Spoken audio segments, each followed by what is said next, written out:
Université Gaston Berger de Saint-Louis, ça y est, 4 étudiants sont exclus. Leurs camarades demandent la grâce et invitent la commission de discipline de revenir sur sa décision. La coordination des étudiants de l'UGB était en conférence de presse ce mercredi. Les derniers jours du marché Sandaga, il sera démoli après la Tabaski. Un projet de réhabilitation et de modernisation annoncé. Il va coûter 10 milliards de francs CFA. L'assassinat du commandant Tamsir Sané de la brigade de gendarmerie de Koupentoum. Les 13 mises en cause envoyées en prison sans assistance d'avocat. L'analyse de Babacar Fall dans ce journal. À Nioro, des techniciens de la santé en colère. Ils ont marché pour dénoncer l'absence de gynécologues dans cette partie de Kaolack. La situation a duré un mois. Nous irons dans le Saloum. La Paille Sport avec Abdou Diouf Junior, Yonoutol Mamadou Amarnion. Le débrief Imam Cheikh Wali, il est économiste, planificateur, expert donc en études de développement et coopération internationale. C'est pour analyser avec nous le train de vie de l'État. La technique pour ce 18h à Madinja, au micro Jo Maron. Bienvenue à toutes et à tous.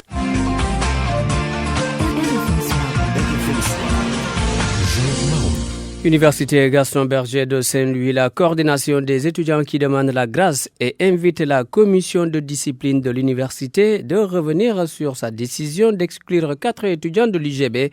Ces étudiants exclus ont reçu la notification. Mohamed Nabissila. La coordination des étudiants de Saint-Louis a pris acte de la décision des autorités universitaires d'exclure 4 d'entre eux cités dans l'affaire des eaux usées déversées dans le bureau du recteur. Et son président Aboubakry Sall d'évoquer les démarches et recours déjà engagés. À la suite de la résolution de l'Assemblée de l'université, la CSR avait décidé de ne pas ni mêler, ni prendre la communauté estudiantine sanaroise comme bouclier, d'en assumer pleinement la responsabilité. Il y a des voies légales qui nous sont permis, les recours gracieux et les recours juridictionnels. Nous espérons ne pas arriver à ce point. Nous allons user de tous les voies et moyens légaux qui nous sont permis, en tout cas pour faire revenir la commission à de meilleurs sentiments et sur sa décision. Manifestant leur gratitude à leurs camarades exclus, la coordination a rappelé les circonstances dans lesquelles les malheureux événements se sont produits. Devant votre vie brisée pour notre liberté, j'éprouve gratitude et tristesse. Ces événements du mercredi 10 avril 2019 sont les conséquences directes d'une négligence manifeste de l'autorité face à la précarité qui sévissait au sein de l'université. Ces eaux usées qui se déversent dans nos chambres jusqu'à dans nos restaurants universitaires, ces ruptures incessantes et ces mauvaises prestations dans les restos, la promiscuité dans les chambres, le refus d'achever et de livrer les nouveaux logements, l'absence de wifi pour la recherche, la voirie interne et j'en passe. L'Assemblée de l'université qui s'est réunie aujourd'hui n'a pas examiné le problème qui fait l'objet de médiation et de recours gracieux devant la commission de discipline. RFM Saint-Louis, Mohamed Nabissila. Le marché Sandaga de Dakar sera démoli après la fête de Tabaski. Une décision du chef de l'État. Le projet va coûter 10 milliards de francs CFA. Ça entre dans le cadre de la réhabilitation et de la modernisation de l'infrastructure. Les acteurs pensent qu'il faut l'extension dans les autres marchés. Amadou Sabarba. Dakar, une ville encombrée, un encombrement accentué par les marchés et leur extension, surtout en centre-ville. Le gouvernement décide de réhabiliter et de moderniser le vieux marché Sandaga. Selon le géographe urbaniste, cette ambition de réorganiser l'État dakarois nécessite l'implication de tous les acteurs. Dr Cheikh Gueye de Enda Chermonde. Les marchés ont besoin d'être organisés, d'être circonscrits. Ce qu'on retrouve aujourd'hui entre le plateau jusqu'à l'avenue Cheikh Anta Diop, c'est une continuité incroyable. Tout est espace marchand. Il n'y a plus de trottoir, il n'y a plus de spécialisation de l'espace. Et ça, c'est un vrai problème. Sur la modernisation du marché Sandaga, l'Union nationale des associations des commerçants, opérateurs et investisseurs du Sénégal salue l'initiative, mais Unacois Yessal propose une délocalisation temporaire des commerçants pour leur permettre de continuer leurs activités. Aladjin. Cette délocalisation, c'est juste pour un moment, en tout cas de transition, pour que si le marché est réalisé comme il se doit, que les gens reviennent et qu'il soit prioritaire. Certains commerçants ont dénoncé leur non-implication dans ce projet, mais Unacois Yessal approuve la démarche du gouvernement. C'est la méthodologie et des moyens qu'il va mettre en place et le temps que ça va durer, il doit communiquer sur ça. Tout le monde ne peut pas être impliqué. Ce sont les responsables qui peuvent être impliqués. Ce nouvel édifice va comprendre un bâtiment de 5 étages avec 949 étals. Et aucune cantine ne sera autorisée sur la voie publique, selon le ministère de l'Urbanisme, du Logement et de l'Hygiène publique. Amadou Sabarba, le préfet de Dakar qui a présenté la maquette du futur marché Sandaga, appelle les commerçants à libérer l'édifice d'ici la Tabaski. Il annonce des sites de recasement déjà ciblés. Les commerçants ont émis des réserves sur le nouveau plan de restructuration. Koumba Sandiane Faye.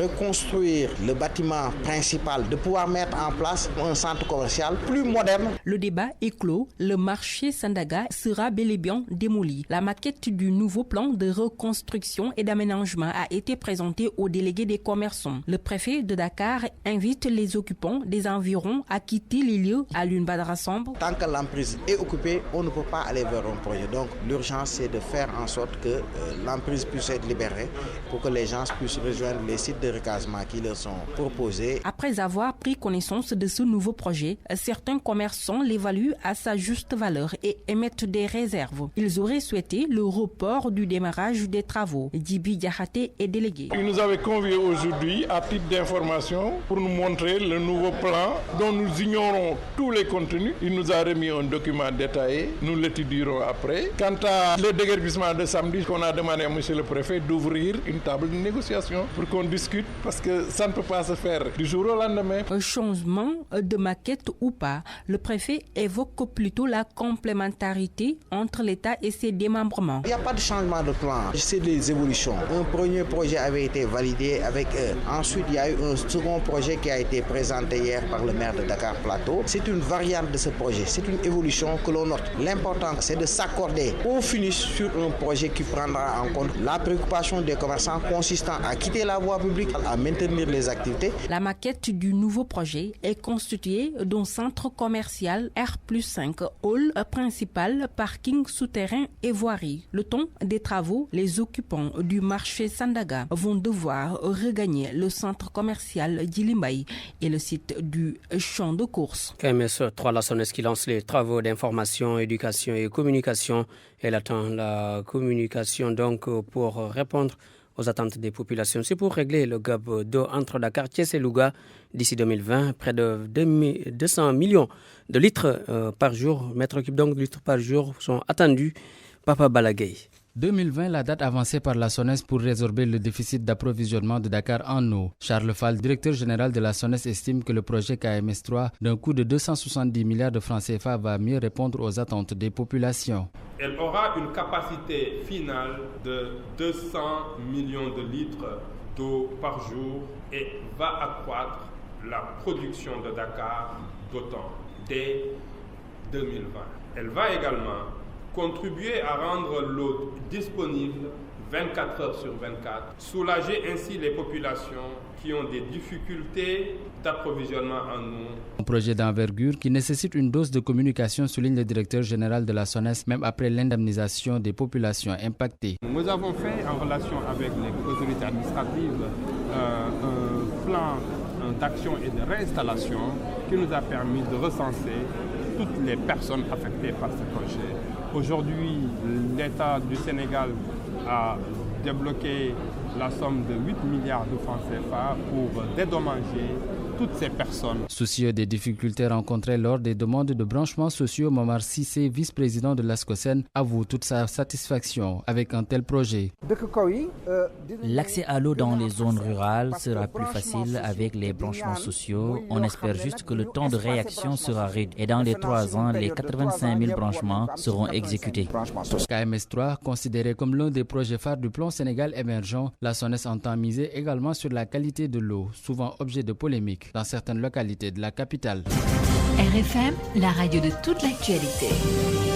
L'affaire du commandant de la brigade de gendarmerie de Koumpentoum, les 13 présumés meurtriers n'ont pas bénéficié de l'assistance d'un avocat au cours de leur interrogatoire. Pourtant, la loi précise qu'il faut être assisté par un avocat lors de la garde à vue. Babacar Fall. La gendarmerie a-t-elle commis un vice de forme ? Aucune des 13 personnes arrêtées dans cette affaire n'a bénéficié de l'assistance d'un avocat, comme le stipule la loi. Et la loi ne fait aucune dérogation en la matière. Toute personne interpellée doit se voir notifier son droit d'être assistée d'un avocat. Les gendarmes enquêteurs de Koumpentoum se sont-ils acquittés de cette obligation ? Non. selon nos sources. Il est aussi possible qu'on ait demandé aux 13 auteurs et complices présumés de la mort du major Tamsir Sané s'ils voulaient être assistés d'un avocat et qu'ils déclinent, c'est leur droit. Autre possibilité, ils peuvent renoncer à leur droit d'être assistés par un avocat parce qu'ils y sont contraints, sous la torture, par exemple. Babacar Fall, cette marche des techniciens de santé à Nioro, dans la région de Kaolack, ils sont en colère donc contre l'absence d'un manque de en colère contre le manque de gynécologues dans la localité. Cela a duré un mois, Ibrahima Diamé. C'est un cri du cœur venant ainsi des techniciens de santé du district sanitaire de Nioro. Ils compatissent à la douleur et à la détresse des femmes de cette localité qui souffrent le martyre à cause de l'absence d'un gynécologue au niveau du centre de santé. Mam Tchernodia, chargé de l'information du SUTSAS local. Nous avons un problème qui est là depuis 8 mois par un manque de médecins compétents sous ce que la plupart du Sénégal lambda appellent le gynécologue. Et le bloc est fermé pendant 8 mois et c'est vraiment déplorable que les autorités administratives ou sanitaires, tout le monde reste là à croiser les bras et laisser la population souffrir. C'est un problème qui nous tient à cœur. Ce qui fait qu'aujourd'hui, nous, en tant que techniciens de santé, on est là réunis pour vraiment débattre ce problème-là. Ces blouses blanches se sont ainsi mobilisées à la place des populations pour porter le plaidoyer parce que les conséquences sont dramatiques avec des évacuations d'urgence qui se soldent par des décès en cours de route. Le manque de gynécologues augmente notre taux de mortalité maternelle au niveau d'ici parce que les urgences, les césariennes ne se pratiquent plus. Donc on est obligé de les amener jusqu'à Kaolack. Et ça, en temps et en coût, ça coûte beaucoup. Et là, qu'est-ce qui peut nous attendre? On peut arriver en bon escient, on peut ne pas arriver. Nos ambulances sont fracassées à cause de ces évacuations. Ça fait plus d'une vingtaine d'évacuations par jour. Une chose est d'avoir un gynécologue, mais une autre est de le mettre dans les conditions lui permettant de rester précises. Ces agents qui demandent par la même occasion le remboursement des prestations que la CEMU leur doit. Elle est évaluée à plus de 200 millions de francs CFA au niveau du district sanitaire de Nioro. Ibrahim Jamé Nioro, Radio Futur Média. Le comité de soutien pour la libération de Taïb Socé se dit toujours mobilisé. C'est en partenariat avec l'ONG Jamra. C'est pour permettre aux prêcheurs de pouvoir s'acquitter de la dette. Le montant pour lequel il est donc incarcéré. Un nouveau compte a été ouvert à cet effet. C'est pour la collecte de fonds. Écoutons les explications de Mamatar Gueye de l'ONG Jamra avec Nafissa Toussila. Le comité de soutien pour la libération de Taïb Socé ainsi que l'ensemble des membres de sa famille remercie du fond du cœur tous nos compatriotes qui s'étaient mobilisés aussi bien au niveau local que de la diaspora pour lui permettre de rassembler la somme nécessaire pouvant le libérer de cette contrainte par corps. Naturellement, le compte qui avait été utilisé appartenait à un de ses proches qui nous l'avait prêté dans l'urgence, tellement la pression était forte face à l'enthousiasme des uns et des autres pour venir en aide à Taïb Socé. Donc ce compte provisoire a donc été annulé pour être remplacé par le compte suivant que vient de nous délivrer la Banque islamique du Sénégal, dont le numéro est N25 11 12. Alors nous voudrions informer l'opinion que dès après la Tabaski, donc la semaine prochaine, nous tiendrons un point de presse après avoir obtenu le relevé de compte de la banque pour communiquer publiquement le montant pour des soucis de transparence.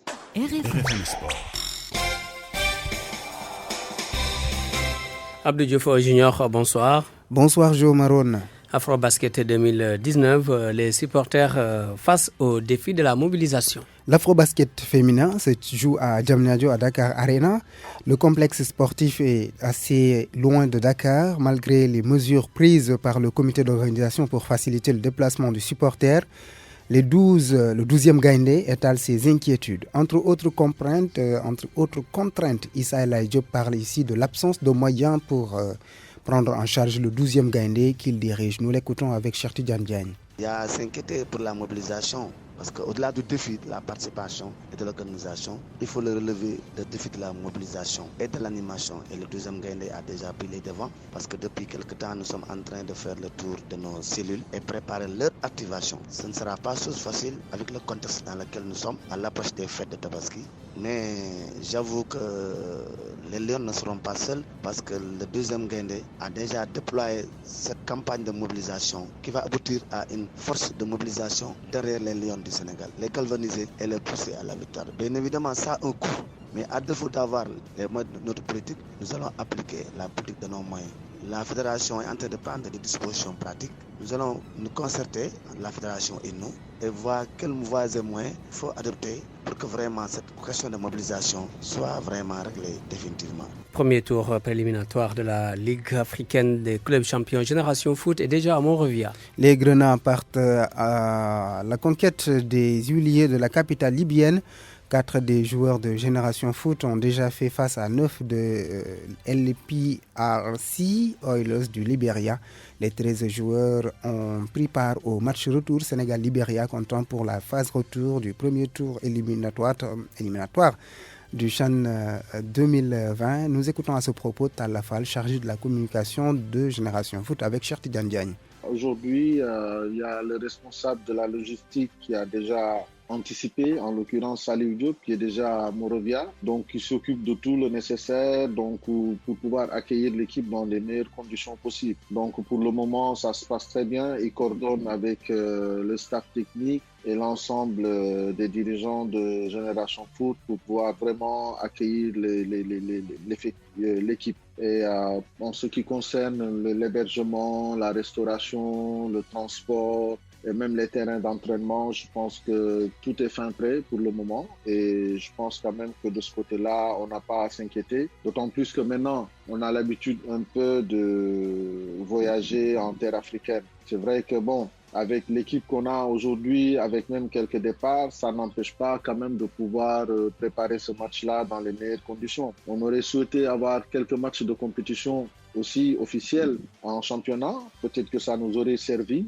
mais n'empêche quand même qu'avec les joueurs dont on dispose aujourd'hui au niveau de l'équipe nationale, on peut au moins espérer faire un bon résultat. On croise les doigts, on va essayer d'aborder ce match-là avec beaucoup plus de calme et de sérénité et d'envie pour pouvoir au moins passer cet obstacle. Ligue africaine des champions, Espérance de Tunis sacrée. La commission de discipline de la CAF a décidé que le Wydad Athletic Club est perdant par forfait.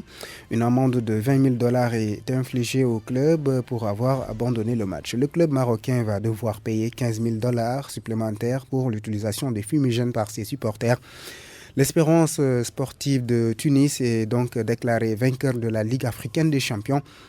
Le club tunisien va tout de même payer $50,000 pour l'usage de fumigènes et les jets de projectiles. Le comportement antisportif de son président Mohamed Medeb a également été sanctionné, tout comme celui des supporters tunisois. Merci beaucoup Abdou Diouf Junior. Restez pour suivre Yonutol avec Mamadou Amarnion. Bonsoir et bienvenue. La campagne agricole se poursuit sur l'ensemble du territoire national, notamment à Kaolack, en plein cœur du bassin arachidier. Mais l'hivernage n'est toujours pas carrément installé, car sur les 9 postes pluviométriques dans le département de Kaolack, les 7 sont déficitaires comparés à la situation de l'année dernière. En plus de l'inquiétude, les producteurs se disent confrontés à un problème d'engrais. Ibrahima Diamé. La mise en place des intrants agricoles dans le département de Kaolack est presque totalement effective en ce qui concerne notamment les semences, les sessions très en avance, mais le déficit pluviométrique risque de fausser les calculs et de compromettre les prévisions. Tous les postes pluviométriques sont déficitaires, selon Pape Momar Khoulé, chef du service départemental de l'agriculture. Si on fait la comparaison par rapport à l'année dernière, véritablement, il y a un petit problème, parce que comme vous le savez, l'année dernière, il y avait déjà donc une pluviométrie beaucoup plus importante. Cette année, on n'a pas tout au niveau des postes pluviométriques, des déficits. Pratiquement sur les 9 postes que compte le département de Kaolack, les 7 sont déficitaires par rapport à l'année dernière. Toutefois, le comportement des champs peut varier d'une localité à une autre. Pour les autres arrondissements, qui sont l'arrondissement de Niédieng et l'arrondissement de Koumbal, là-bas, quand même, la situation est acceptable, tant puisqu'il y a eu déjà un développement foliaire, c'est-à-dire déjà il y a l'apparition des fruits au niveau des plantes. Les paysans, de leur côté, loin d'être rassurés, dénoncent le retard dans la cession des engrais. Abdoulaye Thiam, secrétaire général du syndicat des cultivateurs maraîchers. En ce moment, tout le monde sait qu'il n'y a pas de pluie. Et vraiment, on ne peut pas prendre notre argent et acheter de l'engrais. Et où est-ce qu'on va mettre cet engrais-là?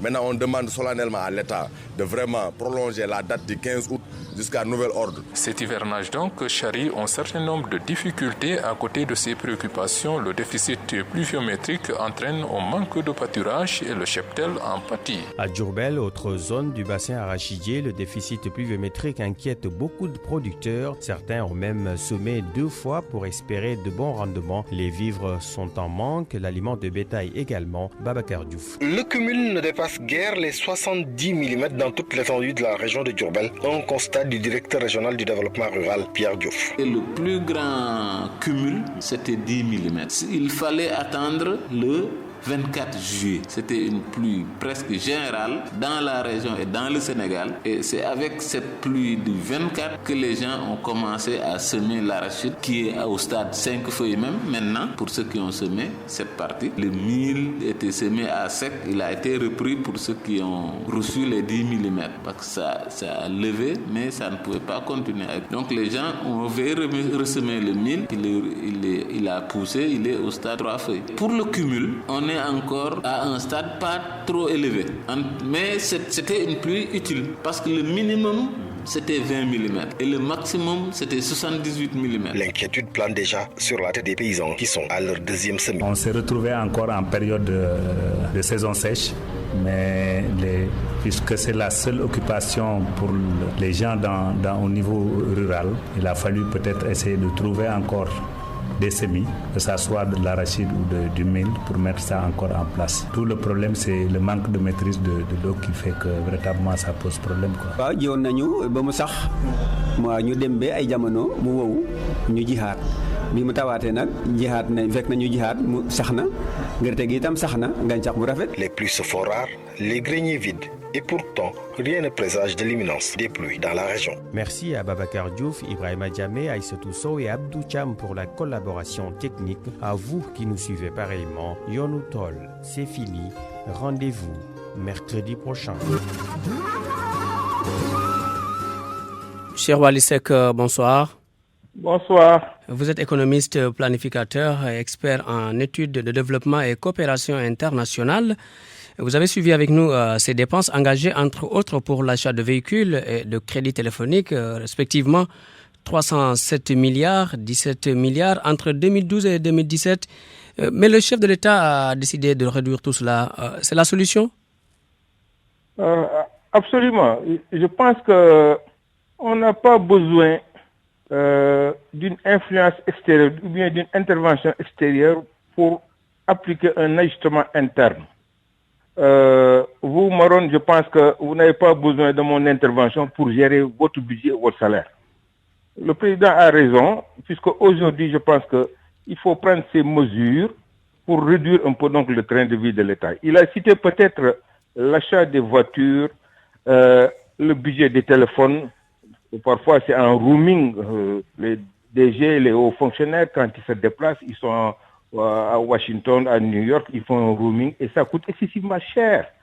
Donc, pour ce qui est des voitures, donc je pense que je ne vais pas y revenir. Je l'ai évoqué tantôt avec Elhadji Assane Gueye ce matin. Il faudra rationaliser un peu l'achat des véhicules roulants. C'est la présidence de la République qui donne l'autorisation pour que les directeurs généraux d'agences et de sociétés donc acquièrent donc des véhicules de luxe du type V8 et tout ça là. Et s'ils n'avaient pas ces autorisations, je pense qu'ils ne l'auraient pas acquis. Bon. Toujours est-il que si ces voitures étaient utilisées pour justement le travail qui est demandé, donc là on pourrait comprendre. Mais la plupart donc des voitures sont utilisées donc pour autre chose que vraiment les objectifs visés dans le cadre du travail. Et le président a cité peut-être l'utilisation des téléphones, les achats de voitures, mais il y a d'autres dépenses qui sont très exagérées. Vous faites allusion à quelles dépenses? Bon, par exemple, vous voyez, quand il y a un salon de l'agriculture à Paris, tout un ministère, tout un cabinet, les directeurs généraux et l'ensemble du ministère qui partent pendant 15 jours. Mais c'est un coût important. Et ces 15 jours, ils font 2 jours à la Fiara, à la foire de Paris. Et le reste, donc, c'est des périums et des voyages donc, dans les pays européens. Donc, tout ça, c'est des exemples donc, que je donne. Je pense qu'il faut vraiment mettre l'accent sur la réduction de l'ensemble donc de ces dépenses. Il a donné le cas donc des voitures, le cas du téléphone, mais il y a d'autres dépenses donc plus dispendieuses. On voit dans quelques pays européens, on renonce au privilège donc du pouvoir, c'est-à-dire vous pouvez voir un ministre qui n'a pas de véhicule, qui n'a même pas de carburant, tout ça. Est-ce que cet exemple-là peut être vécu ici? Mais exactement. Le Maroc qui n'est pas loin d'ici, on a fait un voyage d'études dans les différents offices d'irrigation, l'office du Garbe, l'office du Dokola. Et tout ça, vous voyez donc des sociétés de la trempe donc de la CER, de la Sodagri. Les directeurs généraux, ils ont des voitures berlines très simples. Les ingénieurs sur le terrain, ils ont des voitures très simples. Et puis eux, donc la consommation donc du carburant est bien millimétrée. C'est pas comme ici où quand on a 2 V8 qu'on remplit d'essence et on prend un billet d'avion pour aller à Ziguinchor ou Tamba le week-end, alors que ces 2 voitures donc sont remplies d'essence pour prendre la route, pour transporter donc ces marabouts bien sa famille, ça pose problème. C'est un problème de comportement donc vraiment des fonctionnaires et des cadres sénégalais. Voilà. Cheikh Wali Seck, économiste, planificateur, expert en études de développement et coopération internationale. Nous avons bien compris, on aura d'autres occasions. Merci pour la disponibilité. Et c'est la fin de ce journal, je rappelle les titres. Université Gaston Berger de Saint-Louis, 4 étudiants sont exclus. Leurs camarades demandent la grâce et invitent la commission de discipline de revenir sur sa décision. La coordination des étudiants de l'UGB était en conférence de presse. Les derniers jours de Sandaga et le marché sera démoli après la Tabaski. Un projet de réhabilitation et de modernisation annoncé. Il va coûter 10 milliards de francs CFA. L'assassinat du commandant Tamsir Sané de la brigade de gendarmerie de Koumpentoum. Les 13 mises en cause sont envoyés en prison sans assistance d'un avocat. À Nioro, des techniciens de la santé en colère, et ils ont marché pour dénoncer l'absence de gynécologue dans cette partie de Kaolack. La situation a duré un mois. La Paix Sport, c'était l'affaire d'Abdou Diouf Junior, Yonutol Mamadou Amarnion. Débrief Cheikh Wali Seck, économiste, planificateur, expert en études de développement et coopération internationale. C'était pour analyser le train de vie de l'État. À la technique Amadindia et au micro Jo Maron, merci d'avoir suivi.